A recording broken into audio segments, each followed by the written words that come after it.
Hey guys, welcome to another episode of the Brokerpreneur Podcast. I am Dr. Ben Spears.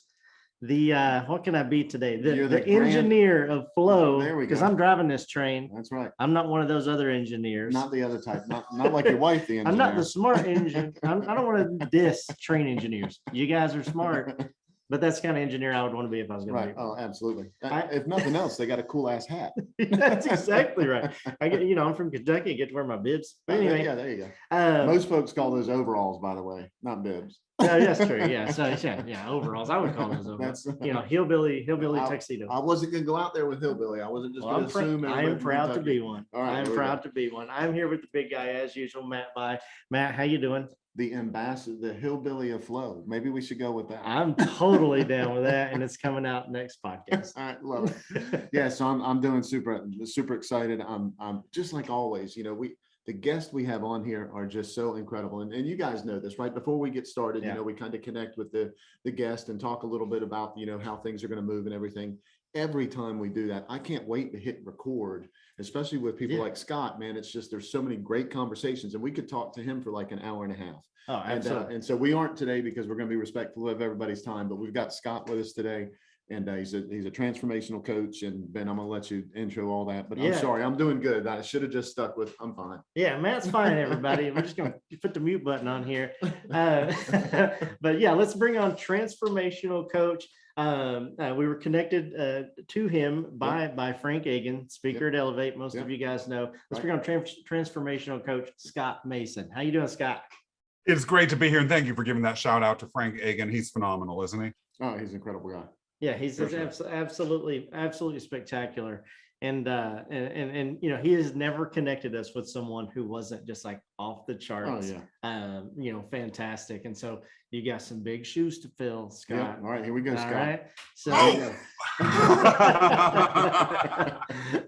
so guys, we all know that we're in for a good one here. So Scott, tell us briefly about, kind of what you do. We'll get into the details later on, but tell us right now, and all of our listeners out there, let's just tell them a little bit about what you do. Very briefly, I'm a coach and a speaker who works with individuals who are looking to engage in a transformation in their life. They may be feeling stuck or stagnant, usually in their profession, and they're seeking professional freedom to really live fully actualized, doing what they're meant to be doing and doing it well from a professional perspective. They may be wanting to up-level their leadership as an executive in a corporation, or they may be a seasoned entrepreneur or a manager or leader in a company that's looking to find a more purposeful career path. Or they may even be looking to move into entrepreneurship, but they don't know how. If so, I'm there to help them dislodge the toxic myths that are holding them back so that they can ignite their inner charisma and find their way, monetize professional freedom. Yeah, that's so killer. Yeah. So there's and we touched on this, right? There's a lot of people that get into real estate for a lot of different reasons, right? Yeah. And some of them get into it for the right reason, and some of them get into it for the not so right reason. I can't imagine how much better the real estate industry would be if before they got in there, they talked to you. So they had some kind of direction of what they were doing and making sure it was the right thing, instead of just saying, I know some people that want to sell a house, I'm going to make $1. Instead of doing that, them, or brokers that transition from being an agent, and, the reason why they transition isn't necessarily the best reason for them to transition, right? If they didn't transition for the right reason, they're struggling, and they don't know how to make that jump from salesperson to CEO. Yeah, right? It's too easy in anything in life to kind of chase that dollar sign. Oh, yeah. Right. Yeah. And so, talking to Scott, before you make that decision, of course, that's going to be like, okay, I've made now I know I'm going to make the right decision. But let's say you've already made that decision, and you're like, man, I'm just struggling. I'm not sure if it was the right thing. Well, Scott may, will be able to help you find your purpose. Absolutely. Inside of that, and say, oh yeah, I actually really like being a broker. I really like being a real estate agent. I like it even more now because I'm actually doing it for the right reasons. Right. Right. Are we on the right path there, Scott? Absolutely right. It's amazing because, and I, by the way, speak about this with personal experience, as well as having encountered a number of people who have been in this situation throughout their lives. And that's why I'm so committed to this. If we're not thinking about why we're doing something, then connecting it to who we truly are, as opposed to who society might be saying we should be, or who we have told ourselves that we need to be, or doing whatever that we feel will give us whatever external validation or whatever internal validation that may or may not be connected to why we're on this planet. We're ultimately going to be disservicing our clients. We're going to be disservicing ourselves. We're not going to maximize our ability to contribute to this world. It may be that the purpose is related to, particularly in real estate, that you just really enjoy seeing people housed in the right place that is perfect for them and you get gratification out of that. That's one thing. It may be simply, like you mentioned earlier, that this is something that everyone in my family did, or that it was an opportunity that was thrown in my direction, so I'm going to do it. That's a different story. Also, we just want to add values play into this in a big way, because purpose and values aren't necessarily aligned. Real estate work is hard work. There may be things about it that even if you sort of like it in theory, if it's not matching the day-to-day values that you uniquely as an individual want to live, it still isn't going to work out. And all of those things have to be considered before we think about what we do with our lives. Yeah, no, absolutely. Scott, so we love getting the background story, Right. And it's one of those things where, you know, I want to hear, like, how did you go from wherever you were, you know, as a child to where you are today, and you know, in a normal time interval, Right. right? But before we get that, I want to let everybody know how to follow us. Wherever you listen to us, hit that follow, that subscribe button. Go to Brokerpreneur Podcast and sign up for our newsletter. We'll send you some cool recruiting information every single week straight to your inbox. But now, Scott, tell me, I know you weren't like 5, 6 years old. You know, listeners have heard me say this, 5, 6 years old, and said, you know, I woke up, you know, I was playing with my transformer, and then I was like, wait a second, I want to transform people. Right? If that was the story, then that's killer. That's Let's awesome. just end the podcast right now. But I have to imagine, you know, there was something that happened in your life that you were just thinking, man, this is more than meets the eye. Oh, here we go. He's a big tagline guy, by the way. Yeah, I will say this. When I was 4 or 5, I was watching Star Trek reruns, and I wanted to be Captain Kirk, and that was my actual purpose. But, you know, since starships don't exist, well, Right. no, it's interesting. I was actually born in England. My biological mother was a British woman that was studying language, and my biological father was someone who came to London from Trinidad to study law. They had an affair. Out came my cute little self, and they could not keep me. So I was adopted by Americans and raised in the rural Midwest. And the reason why I mention that is, you know, my father worked for the state, my mother worked for a dog food factory.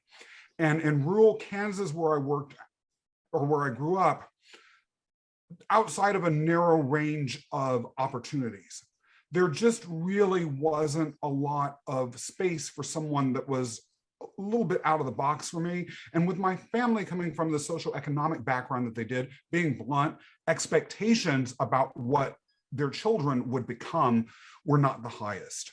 Right. And so a lot of what ultimately drove me to the early stages of my professional life were profound desires to prove that I could be more than what society might have expected of me. In other words, there were personal myths that I developed around who and what I could and should be, and what my drivers were, that ultimately led me out of Kansas and into a 25-year career as an attorney and large organizational executive. Now, as you mentioned earlier, Matt, if what you're doing isn't built on a solid foundation related to your values, your purpose, who and what you want to be, as opposed to this just opportunity, or I'm doing this because I'm mad about the world, then the foundations of your castle are made on sand.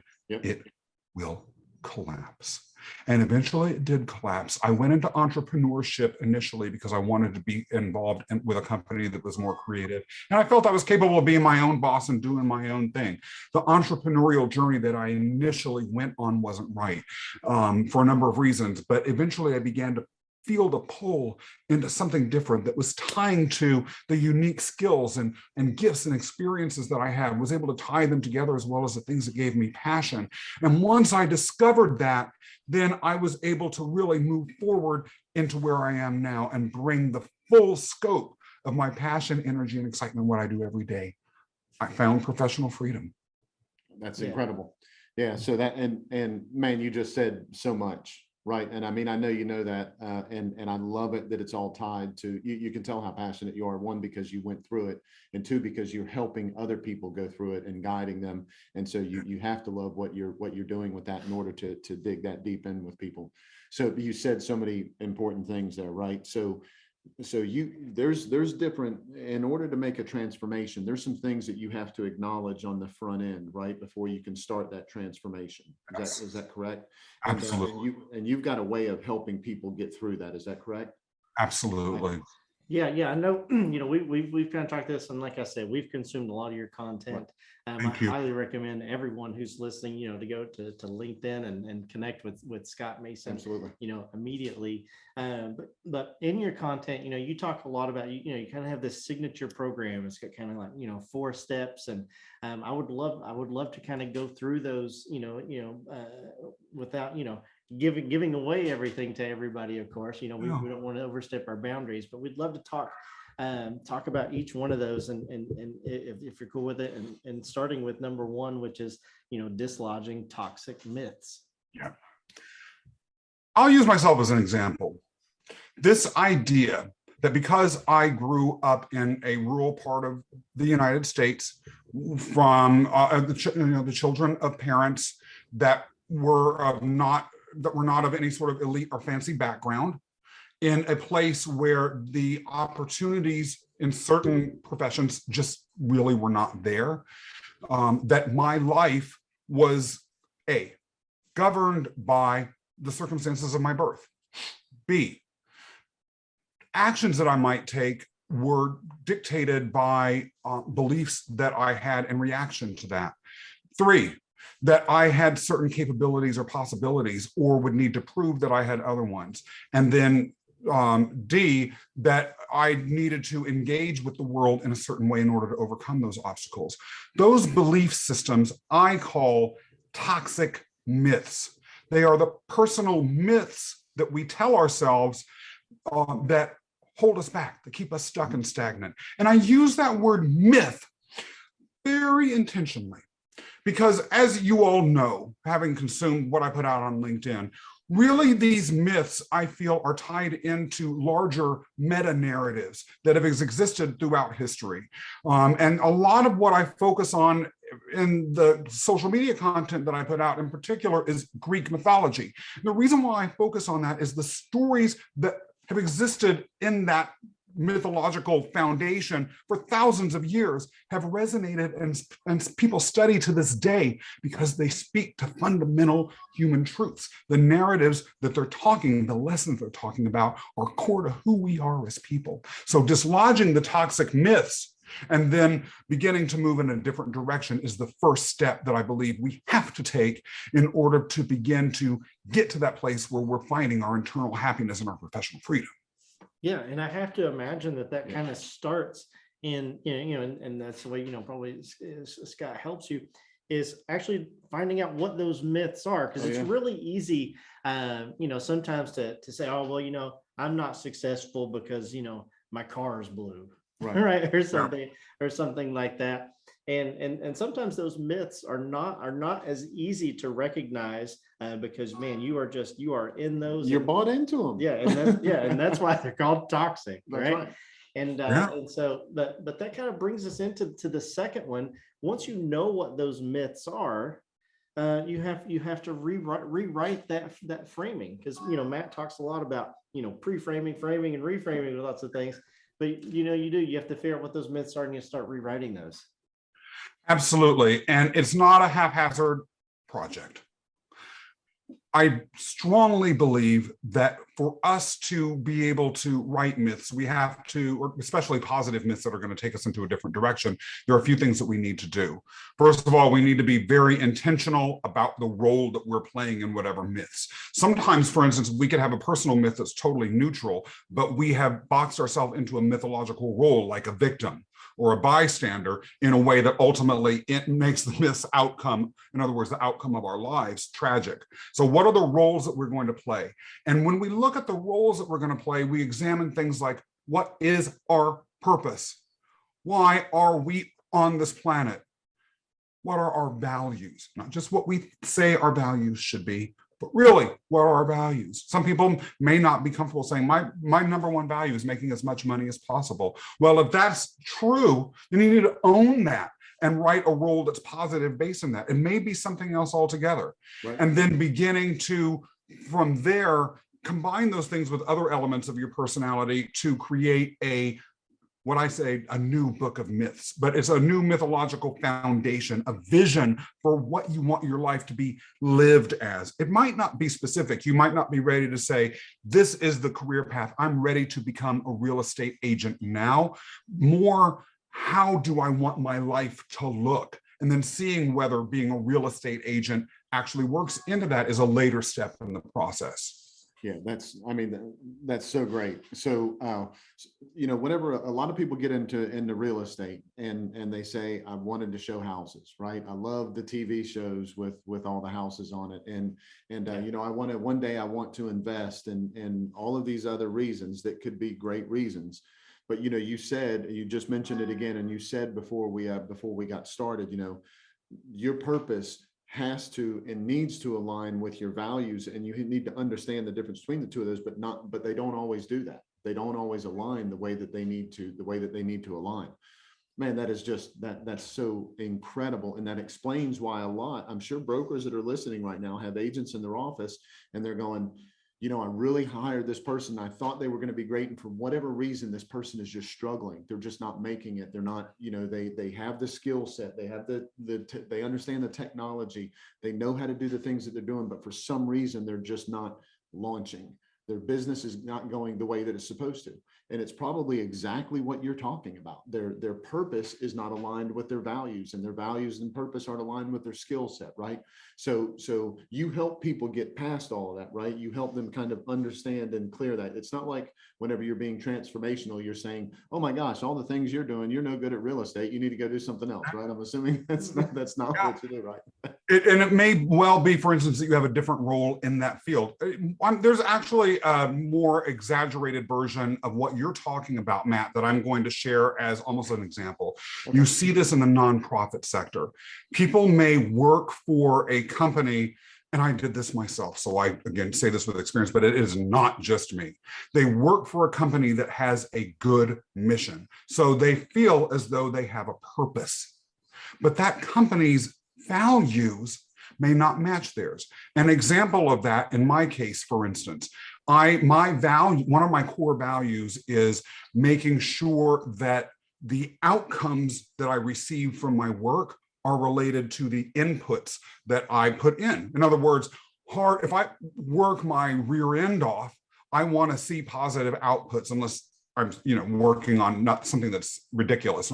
But generally, I want there to be a correlation between the work that I put in and the rewards that I get. In the nonprofit world, that may not happen at all. The people who reap the rewards may be the people that ultimately receive the services.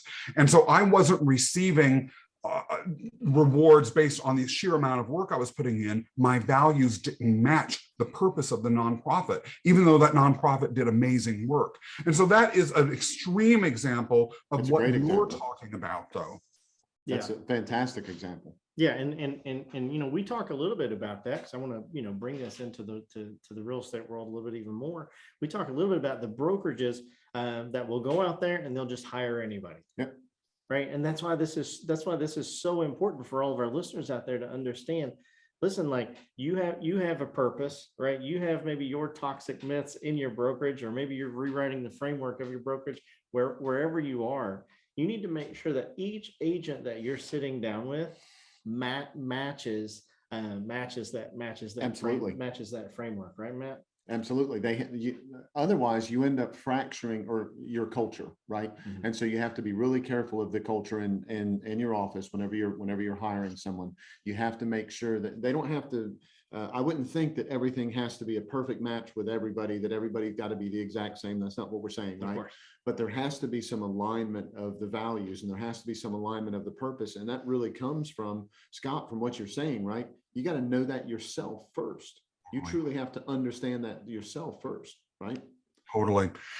It could be that real estate, by the way, matters more to you than anything, and that doing something with real estate is exactly everything that you want to do. But in terms of your core values, spending time, for instance, working on numbers, which is something that you may love, having time just doing math, which brings you joy and that you ultimately find yourself so much more charged by, or hours of the day. You may never want to work before 10 a.m. All of those sorts of things can be can cause conflicts if you're, like, let's say, a real estate broker. Well, maybe a better position if you feel like you are someone that never wants to work before 10 and really is fascinated by numbers and really gets the most charge, would be to somehow work for a real estate agent company in like an accounting position, or as some sort of person doing financial analyses versus actually being a broker. So it doesn't necessarily even mean you leave the field or leave the company, but what is your career path looking like that would make you feel happy? Yeah, that's so smart. Yeah. That's so smart. Yeah, and I have to imagine, now you kind of found your toxic myths. Now you're rewriting your mythological your framework. That has to kind of make you feel like this certain feeling. And we're going to talk about that just a little bit, and that's igniting your charisma. And you said something before the podcast started where charisma. Some people look at that as a certain thing, and you call that a performance. Let's talk about what igniting your charisma actually means, but let's also make sure that we let everyone know charisma is not, I don't mean this. Right. Exactly. Thank you so much for being so astute about that. When I first began to talk about charisma as a core of my signature program, I got a lot of, well, Scott, you're 6'1", you've got a loud voice, you're not hesitant with body movement and hand, all these sorts of things. We can't be that. And I felt it was really, really important to clarify. Entertainment ain't the same as charisma. Yeah. Entertainment is something you enjoy and then you can forget. Charisma is when you have connected your brain to your heart, to your mission or your vision, and you externalize it in the world. Sometimes people can be extraordinarily charismatic with quiet intensity, and you're hanging on to every word that they say, or you can't wait till they're back in the room, not because they're over dramatic, but because that passion is there. And think about it. I mean, I can't even imagine what you're going to say about this, Matt, in a few minutes. But when you're really connected to that, then whatever it is that you're doing is going to attract people. And when you attract people, or when you attract attention, particularly positive attention, let's be clear about that, right? Opportunities come your way. If you have figured out that showing those houses is the right thing for you, that it's really not about the numbers, or it's not about the money, or it's not about whatever other reasons people might have for showing houses, but you really feel passion about connecting a family to the right house, that charisma is going to gush out of you, particularly once you're conscious of it, almost as a matter of natural occurrence. And people are going to react accordingly. Yeah. Yeah. Powerful stuff. So I think of this all the time. Whenever we're talking to people about recruiting, because so recruiting is difficult. It's not easy, right? And there's a lot to it. There are some people that do well with recruiting just because they are charismatic with your definition of charismatic, right? It's what they want to be doing. They're just excited about it. They really want to help. They really want to do the things that they're driven to do, or that they feel like they're called to do. And so they're meeting other agents and they're just connecting with them on a certain level. And then other people say, man, how are you doing that? And they're like, oh, I'm just doing it. Right. I mean, I'm sending videos out and I'm putting things on Facebook and I'm this and I'm that. And people are trying to understand the tactics that this person is doing, or these people are doing.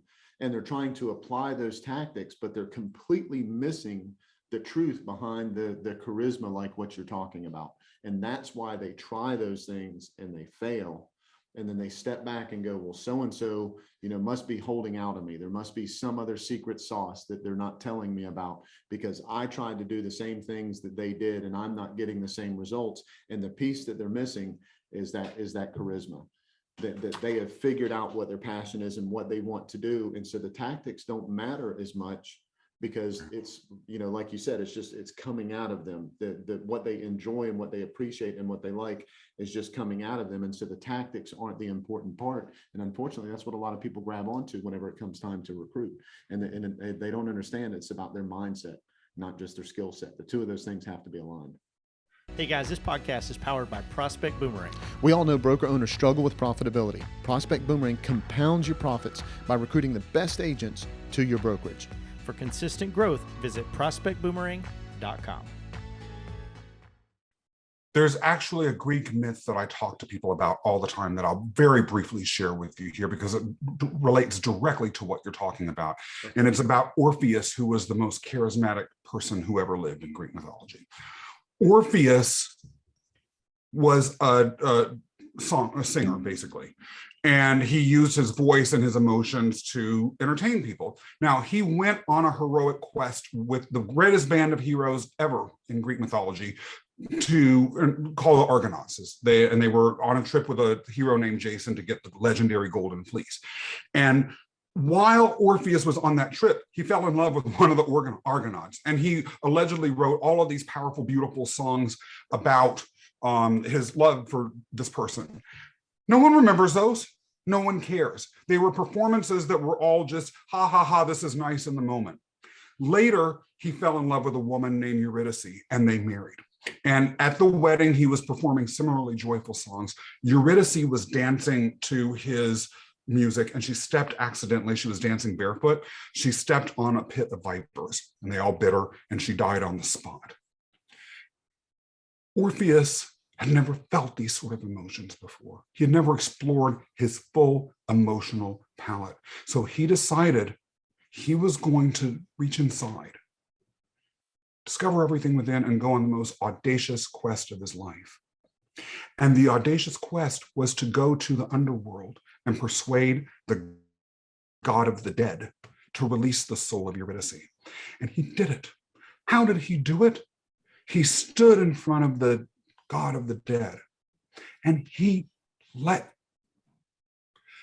the god and the goddess of the dead understand everything that was beautiful about Eurydice, his love. He also let them feel the pain that he had, but also the joy that they were meant to be together. And that emphasized the tragedy of her loss, as well as how much it meant to him. And it's interesting, when you read this story, there were demons in the underworld that were just charged with torturing the souls of the sinful. And according to the story, they dropped their whips or their pitchforks or whatever, and they themselves started to cry. And the damned themselves, who were in torture, forgot about being tortured, and they started to cry. They were so moved by this. The Lord of the Dead himself and his wife, who was like a total ice queen, burst into tears and agreed, with a condition that is a whole other part of the story, but they agreed to let Orpheus take Eurydice back up to the world of the dead. The lesson of that story is that when we're communicating with others about what we do, when we're connected to our purpose, when we have the intellectual intent, Orpheus's desire to bring Eurydice back, tied to the emotion, his feelings as to why she needed to be back, the persuasive powers that we have are unlimited. The access to the full range of emotions can connect us with people unlike anything in this world. possibilities, as you're talking about in the recruitment example, are limited. That's the difference between entertainment and true charisma. Yeah, I absolutely love that. Yeah. And Yeah. yeah, I was just like stuck in the story. I was stuck in the story, guys. I apologize. I can bring the flow back. The ambassador, Crank it stop. up. Crank it up. But and that's exactly right. It Right. is, You know, 100%. we talk about being authentic, know thyself. We have a, podcast, about that. And it's just, it is so truly important. But there's one last thing that I want to make sure that we talk about, which is obviously, step four in your signature program, which is building a plan, right? So, Right. You have your toxic myths. Those have been rewritten. Now we're starting to ignite, the charisma inside of you. Right. And then we just give up, right? We got it. We're there. We've arrived. Yeah. Okay, I'm all done. Well, you have to have a plan behind all that, right? Like, And a way to stay accountable. Yeah. yeah, Absolutely. I know that everybody doesn't love the P word. Right. You don't love the P word. We get it, but it's the truth. Right. Right. It's it's a fail to plan. Yeah. How's that go? Something like If you that. fail to plan to fail. Yeah, there you go. So, Right. so tell us, right? Step 4, building a plan. Exactly. So one of the things that we do then is begin to examine what sort of business plan or career path or whatever ultimate goal, maybe 1 to 5 is how we narrow it down, that might be an appropriate fit after all the work that we've done. And then we start to teach things that people may not know, they may not have had reason to know, that can help them get there, or begin to use skills, for instance, networking, that they might have in a way that's more intentional to begin to, with that charisma, magnetize opportunity or even just knowledge about career paths, opportunities, places to be, or things to do that they just might not have thought of. An example of this that actually was not in my coaching program, but in a conversation that I had recently. There was someone I knew who was looking to get into real estate brokerage. Why? It was because I want to help people and I like buildings. Okay, nice. And she felt this would be meaningful. But as we talked, I began to realize she didn't necessarily have a commitment to the business side of it. She wasn't necessarily interested in the networking or a lot of the human relation side of it. And she wanted something that was very intentionally purposeful. It turns out through networking and by talking about what she was doing and her passion, it triggered in my own mind of the availability of, for instance, with nonprofits. There are things called housing specialists who are basically real estate brokers for these nonprofits, for the clients that they serve. Let's say you work for a homeless shelter or domestic violence shelter or a rehab center, and people need to get new houses. You help them out. And that's a way that she could not have to really deal with the business side of this, but Right. help fulfill what she wanted to do with regards to connecting people to positive real estate and homes that they needed. And so really thinking about what is realistic, how to communicate that and get the word out about what you want to do. And then once you figure that out, making, again, realistic, writing out and holding with your coach the accountability in place to make sure that you then have the steps necessary to do that. Yeah. So there's and I absolutely love that, of course, but there's one thing that I one more question that I want to ask, right? All right. So we've made it through the 4 steps of your program, and I'm kind of I always I'm selfish, All right. right? I want to dig a little bit deeper and I want to get a little bit more. I've got 2 experts here in the room with me, and I want to take everything out of their brains and just kind of give it to all of our listeners, right? So our listeners, they listen to the podcast, they say, I want to learn how to recruit more agents. I want to learn how to grow my brokerage. I want to learn how to increase the productivity of the agents that I already have. So a lot of what we've talked about is really self reflection, right? So we're saying, okay, this, maybe I want to transform myself and the things that I do and how I do them, and that's extremely important. Right.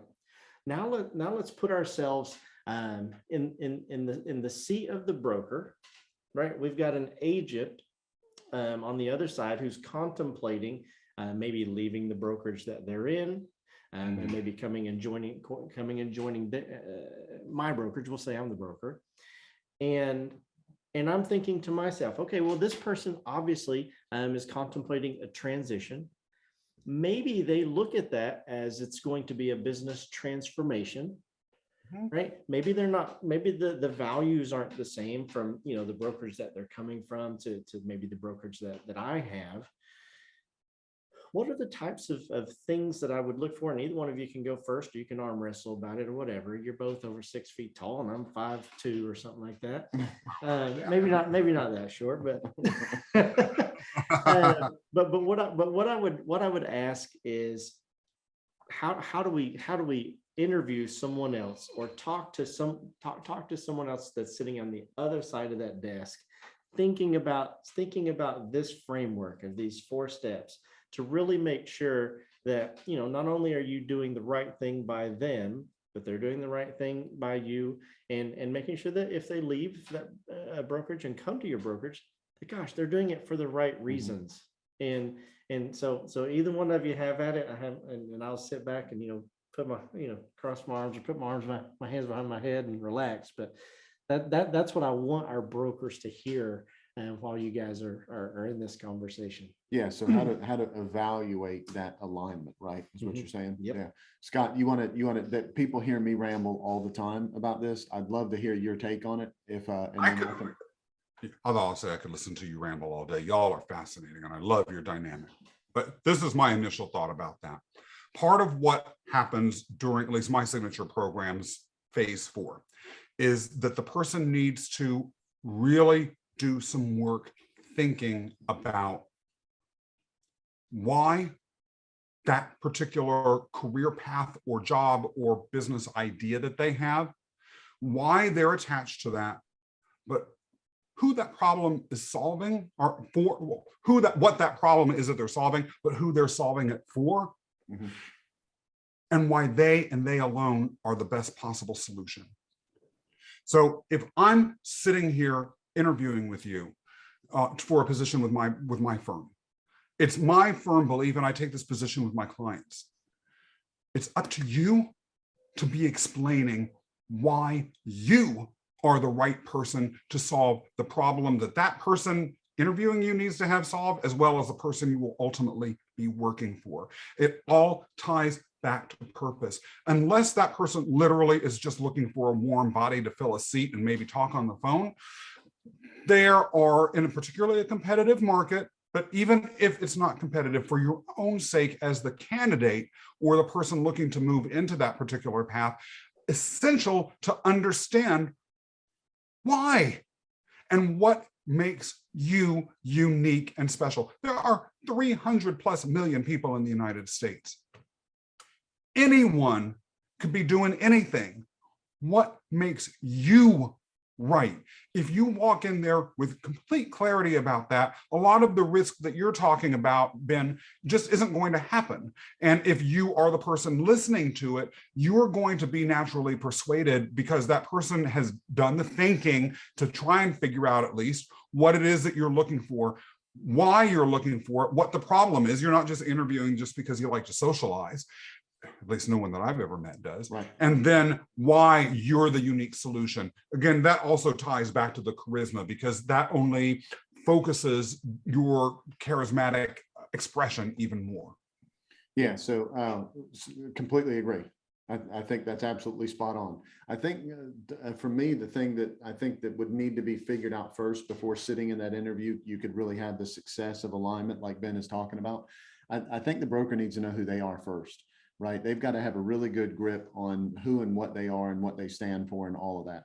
And if you do that, then the marketing that you put out there and the appointment setting that you're doing and all the other things that you're putting out there that are helping attract that right type of agent, before it actually gets to the interview, you're going to have eliminated some people that aren't a fit just because of the information that you put out there, because you were aligned to begin with who you are before you actually sit down in front of the person. So part of it is, we talk about, all the time that whenever you're recruiting, the recruitment process starts before you ever meet with that recruit, because your company has it has a culture, right? Your company has a reputation. Your company has all these other pieces and parts.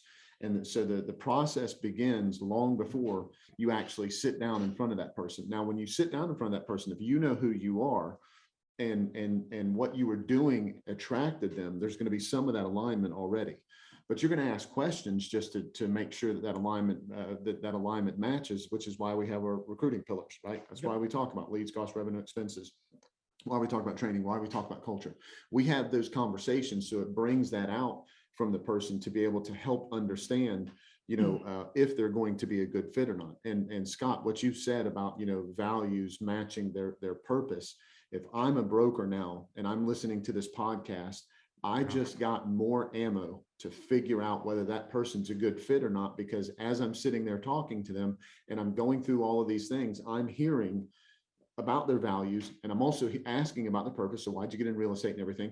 And now I can look at it and go, oh my gosh, are those two things aligned just because they tuned into the podcast with you today? So the attraction process started a long time before that. You're now sitting in front of them because you had a smart way of getting them in front of you. You're now asking the things that are structured a certain way. And now you're understanding that purpose and values have to align, and you're looking for that. Man, Scott, you just made the brokers listening to this exponentially better at hiring the right people. Seriously. Well, thank you. And that's what we want. I mean, we want that values alignment. Now, I think that one thing that you touched on that's so important to make sure that can't be expressed enough. And I'll share personally this. Since moving in the direction that I've moved in, particularly with a very specific program and a very specific brand shading, which we've talked about earlier, which is the whole theme of Greek mythology as the metaphor through which we explore this. A lot of people don't like that. I have received private messages that are very personally hostile to what I'm putting out. I mean, literally, what you're putting out is garbage or this, that, and the other. Well, that's actually good to know. You're not right for me. You don't need to be in my referral circle. You're not going to be my client. You're not going to bring me to the right clients. I don't personalize that. I'm glad you've let me know that, because then I will focus my energies as someone looking to hire clients or hire strategic partners or hire networking, build a networking ecosystem, that you need to be with someone that's aligned with you. Right. That's totally cool, and not be run away from or be hurt or be afraid of that. The other thing that you're saying is so true. If you are internally aligned with regards to your company's purpose and your values, as I mentioned earlier, I do believe that there's a responsibility for the interviewee to bring that into the table. But that being said, look, I've interviewed hundreds of people in my life in my large organizational thing. And the worst disasters I've had have been when I've stopped really paying attention to what they're saying. And I'm just like, I like that person. They're great. Let's bring them on. I've got to work with them, without really hearing, okay, you may be energetic and fun and dress in a way that looks the part and all that sort of stuff. But are your values that you're talking about aligned? Is your purpose there? Are you really meaning are you really aligned with who we are? Magnetism can bring the right people to you, like you said, and Matt, and make sure that you're attracting them, but also it can set up this internal filter that keeps even more things that are ultimately going to cost your firm money away, because you're not hiring and dealing with like unproductivity and all that sort of stuff. Yeah, it'll attract or repel. Yeah. Same magnet. Yeah, and repulsion isn't always such a bad thing if you're not, Right. if you're not repulsing the people that you want to attract. Right. Yeah. Correct. Yeah, if I had a nickel for every time I've been sold on repulsive, I'd have two nickels. Right. You're repulsive. Let me work with them. That's right. And it shouldn't happen. That's Yeah. right. Yeah. They'll just say my mom wasn't having a good day. Right. Both. Don't talk about your mama. I always talk about my mom. Every podcast. So I had to bring her up anyway. So, we've talked, and in a second, I have one simple yes or no question for both of you. And then I want to get to how people connect with you, and that kind of thing. But we talked a lot. We know that's my default answer. Yeah, that goes straight to repulsion. Repulsion. I'm that magnet. So your answer is probably right now. But we've talked a lot about purpose. We've talked a lot about alignment, knowing who you are in your brokerage, making sure that as you're interviewing people, you're bringing on so that, your culture stays intact and everyone, is kind of like feeding off of each other, that kind of thing. I love all of that, but can all of that, would you say all of that could just be replaced if the broker just, put a ping pong table in their office? No. And I say that with real feeling, because too many times in organizational cultures, you see, let's get them a ping pong.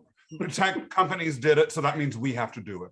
Or we'll take them out for a picnic, or we'll give them the dreaded staff appreciation award, which sometimes works, but sometimes people are cynical. Like, I don't need an award. Yeah, I want some money. Or I want to be, or give them a raise, but they're still angry because you treat them like garbage every day or whatever. So no.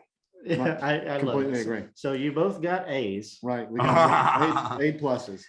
So I got to throw something out there about that, right? So when it comes to real estate brokerage, a lot of times real estate brokers think that they can trick people, meaning that they try to put that vibe out there and they try to say that they're one thing when truly they're not that thing, right? Yep. And the worst thing that you can do is put in that, we're going to call it a ping pong table. Worst thing you can do is put in that ping pong table and the net's broken and the paddles are no good and you can't find the ping pong balls. In other words, the ping pong table doesn't match and it doesn't work in that environment. That is the worst thing that you can do. The reason why it works in some environments and doesn't work in others, giving those type of, customer service appreciation awards and all that kind of stuff, is because it doesn't match everything else. If it doesn't match everything else, if it doesn't match the values, if it doesn't match the purpose, all the ping pong tables in the world can't fix it. And whenever we're saying ping pong tables, I got to be really direct about this, right? So if you're running around out there telling everybody that you're 100% brokerage and you're not 100% brokerage, they're going to figure it out. Yeah, that's your ping pong table. That's your ping pong table. Or if you're saying that you're a supportive full service brokerage and you're not, they're going to figure it out. You're going to hire them. They're going to come on board and things are not going to be aligned with the truth. Yep. Okay.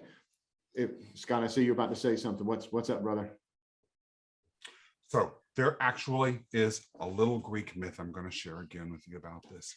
In the early history of humanity, according to the Greeks, there was a goddess named Dike that lived among humans. Dike was the goddess of ethics. And as she lived among mortals, at first it was great, she loved it. But people began to be more enamored with material things, with money, with this, that, and the other, and they started to lie and cheat, and wars started to happen and that sort of stuff. And she ultimately was so disgusted with humanity that she left Earth forever. But she still watches us from the stars. She's one of the constellations actually that is still in existence to this day. And that if you take astronomy in college, you'll learn about. What that's saying is that ethics always has its eye on our behaviors. We frame it in the course of this discussion as misalignment. But let's be honest about how DK views it, and about how the people that work for you or that are interacting with you are experiencing it. They're experiencing it as a lie. They're experiencing you as the owner or the representative of that company as unethical. And that has profound ramifications, because once you have the stench of unethical behaviors around you, you're abandoned, just like DK abandoned the people on this world. It's deadly. If we view ourselves as people of good conscience, we are going to behave ethically and do exactly what you just talked about, Matt. Make sure that we're not trying to fool people with that fake ping pong. We're behaving beyond just, like I said, trying to attract people. We are losing our ethics. Completely agree. Yeah. 100%. Yeah. So listen to that, guys. Right? Like that's probably the most powerful way to end this podcast as we possibly can. We're just gonna drop the mic. Yeah, exactly. I'm gonna drop my opinion. I'm gonna catch it.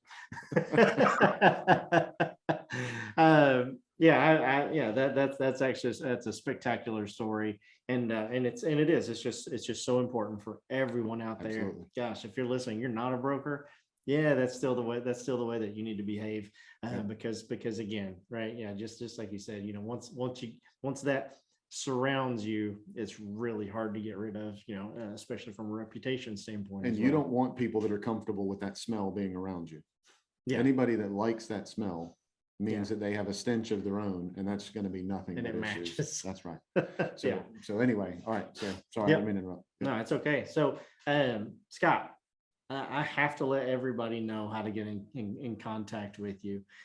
Everything that you say can and will be using. Everything you say can I have to and abandon the world just like DK.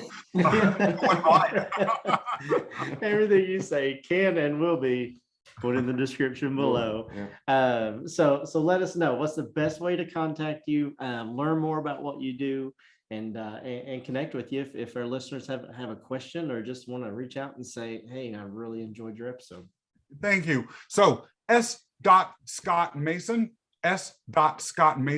is my handle on LinkedIn. I recommend that anyone go there and just follow me. By the way, if you want to just have an exploratory conversation, on my profile, there's a link you can go and just connect with me, and I'm happy to talk to you.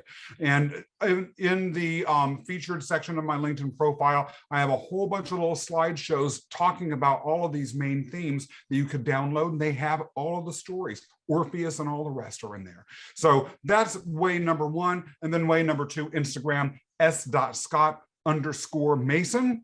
Whatever you prefer, the content is more or less the same, and I'm happy to talk and connect with folks.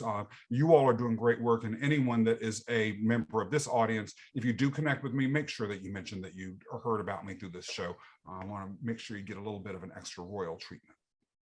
Awesome. Well, we appreciate that for sure. Absolutely. And I know that our listeners will as well. So Scott, thank you so much for coming on. We are super grateful. I would love to have you on for another episode. That would be absolutely spectacular. Absolutely. And we'll do some follow up and talk a little bit about how business is going and other things that we can do to help our brokerages. Again, recruit more agents and increase productivity inside their office. So, man, I'm back. yeah, he's all in, and I love it. That's what's spectacular about him. So, guys, wherever you're listening to this, whether it be iTunes, Spotify, Stitcher, Deezer, or any of those platforms, make sure you hit that follow button. If you're watching this on YouTube, what's up? What up? Hit that red subscribe button, that bell right beside of it. You get notified every time we drop a new episode. Go to prospectboomerang.com, see all the cool things that Matt and I have to help you grow your brokerage, no matter what phase or stage of the business that you are in. Matt, we interview amazing guests just like Scott. Because we want to bring this information straight to the ears, straight out of their brains and straight into the ears of the listeners. And we do that for one single reason and one reason alone, and tell them why that is. Because we just want to be part of their win.